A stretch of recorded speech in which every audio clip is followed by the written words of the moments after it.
Summer అనగానే ముందు అందరికీ గుర్తొచ్చేది మామిడికాయలు. మామిడికాయలు అనగానే ఫస్ట్ గుర్తొచ్చేది ఆవకాయే కదా! ఇంక సమ్మర్ వచ్చేసింది కదా! ఇంకెందుకు లేటు మరి ఆవకాయ పెట్టేద్దాం. మేము ఫస్ట్ ఇది శాంపిల్ ఆవకాయ కింద పెడుతున్నాం అనమాట. దీన్నే ముక్క ఆవకాయ అని కూడా అంటాము. ఎందుకంటే ఇయర్ స్టార్టింగ్‌లో కొంచెమే పెట్టుకుంటాం అనమాట. తర్వాత ఎక్కువ కాయలు వచ్చినప్పుడు అప్పుడు ఎక్కువ బల్క్‌లో పెడతాం అనమాట.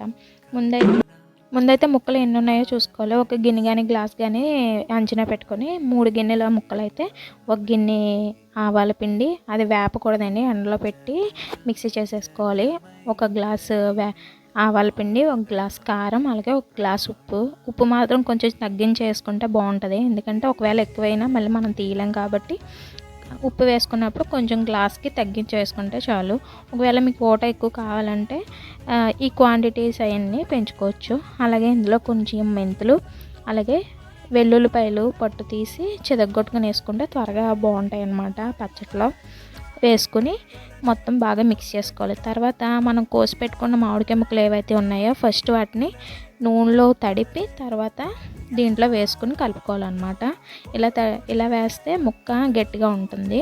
తర్వాత ముక్కలన్నీ నూనెలో పెట్టి తర్వాత మొత్తం కారం అది అంటుకునేలాగా వేసి పక్కన పెట్టుకోవాలి. తర్వాత మిగిలిన నూనె ఏదైతే ఉందో ఆ నూనె మొత్తం ఓట్లో కలిపేసి మొత్తం పచ్చడి అంతా ఒకసారి మిక్స్ చేసుకుంటే పచ్చడి తయారైపోద్ది. మేము ఇక్కడ పల్లీల నూనె యూజ్ చేస్తున్నామండి. అదే పల్లీల నూనె, వేరుశనగల నూనె. మీరు వేరే ఏదైనా నూనె తీసుకుని కలుపుకోవచ్చు.